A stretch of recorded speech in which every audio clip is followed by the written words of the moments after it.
Hey everybody, it's Barnaby. I'm going to go through the first problem with you, number 47 from Untitled Chapter 4. So it says, what mass of sodium chromate is required to precipitate all the silver ions from 75.0 milliliters of a 0.100 molar solution of silver nitrate? So the steps are mole ratio answer, which is very similar to mass-mole ratio mass. Since we're going to use a mole ratio, we need a balanced chemical equation.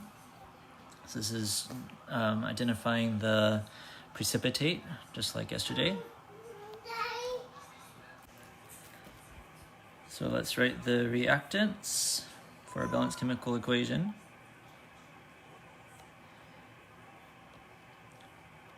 We have our Na2CrO4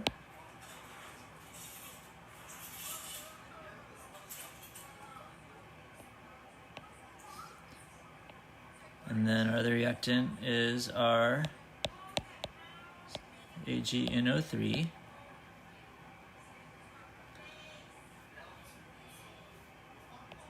Now we're going to identify the precipitate. So our choices are sodium with nitrate, the NO3. Solubility rule 1 says that alkali metals are always soluble.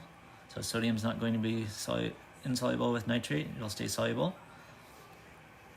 The other choice is silver, the positive ion, with chromate, the negative ion. This whole thing here is the chromate.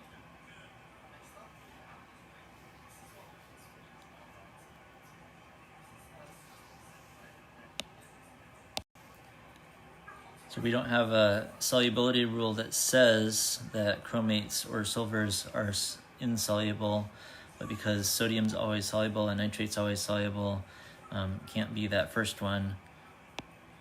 So the precipitate is going to have to be the other one. The problem tells us we get a precipitate. Okay, and so then we write that precipitate. So silver is always +1. We should memorize that. Chromate, you can tell on your polyatomic ion sheet, is -2, or you can look over here and see it's with 2 sodiums that are always +1 each. So that means that it must be -2 total to balance out. So this is like one table with 4 legs is CrO4. The 4 is part of the 1 unit. That's the CrO4. The whole thing has a charge of -2. If it helps you, you could put this whole thing in parentheses and then put a subscript 1 on it, so you can see easily that it's just one thing with a -2 charge total. Okay, so then we're going to need 2 of the silvers to balance out the -2 charge on the chromate, because they're +1 each, so a total of +2 will balance out the -2 charge. And then we need to erase the charges. Timmy's taking a nap, he just rolled over, that's what that alert was, but he's okay. Okay, so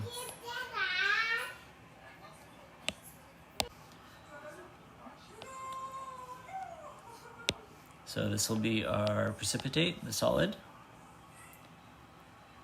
And then the leftovers won't actually clump together, but in a complete molecular equation like this, we write them together because they have to go somewhere. I guess it would be okay to write them separate. So leftover is the sodium, which is +1 because it's in group 1. The nitrate, which is -1 because you can tell from your polyatomic ion sheet. Or you can look over here and see it's with silver, which is always +1, so the whole nitrate must be -1. So the charges are balanced out already, so that's just going to be 1. And then we can balance the equation. So we have 2 sodiums over here, only 1 over here, so we'll put a coefficient of 2 here.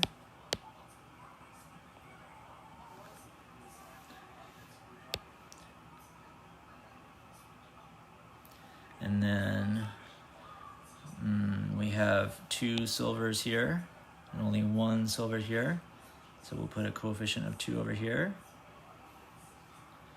And now we have 2 nitrates, and 2 times 1 is 2 nitrates, 1 chromate, everything's good.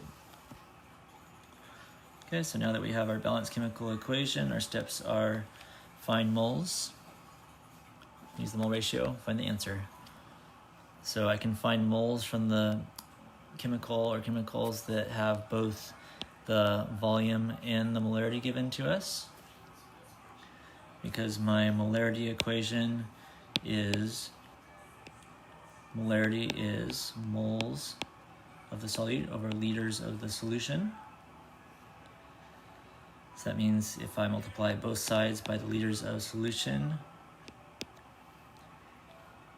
I can solve for moles as liters times molarity. So I'm going to take my 75.0 milliliters and convert to liters. So multiply by a fraction, milliliters on the bottom, liters on the top. A liter is bigger, so in 1 liter there's 1,000 milliliters, because that's what the prefix milli means. So that's liters.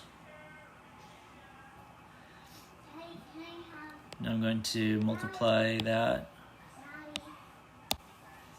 Okay, so now that I have liters, I can use the molarity to get moles. So I'm going to multiply by my 0.100 molar. I'm going to actually write the units so you can see how the units work out. So it's going to be times 0.100 moles per 1 liter. That's what molar means, is moles per liter. Okay, so that'll give me my moles. That's the first step. Next step,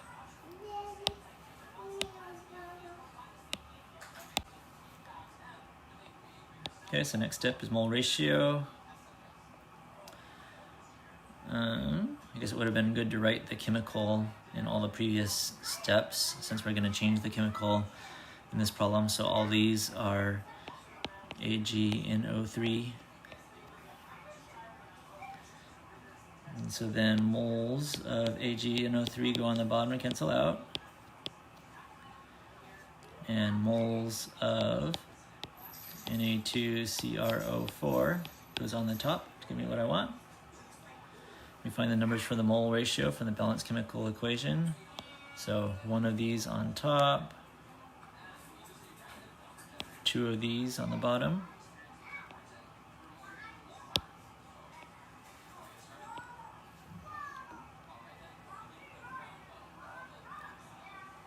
Okay, so that'll give me moles of sodium chromate, which is almost the answer. Okay, last step is find the answer. The problem asked for mass. So we got to do one more step. I'm going to continue down here. So multiply by fraction line. Moles of Na2CrO4 go on the bottom to cancel out. Grams of Na2CrO4 go on the top to give me what I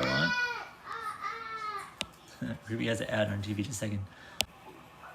I'm back. So, which is bigger, a mole or a gram? It's a mole. And 1 mole, how many, or better question, where do you find the number that goes with grams on the periodic table? So we're going to add up 2 sodiums, a chromium, and 4 oxygens. So we get 161.97 grams per 1 mole. And so on our calculators, we're going to say 75.0 times 1 times 0.1 times 1 times 161.97, divide by 1,000, divide by 1, divide by 2, divide by 1. And we'll get our answer, which is in the solutions manual.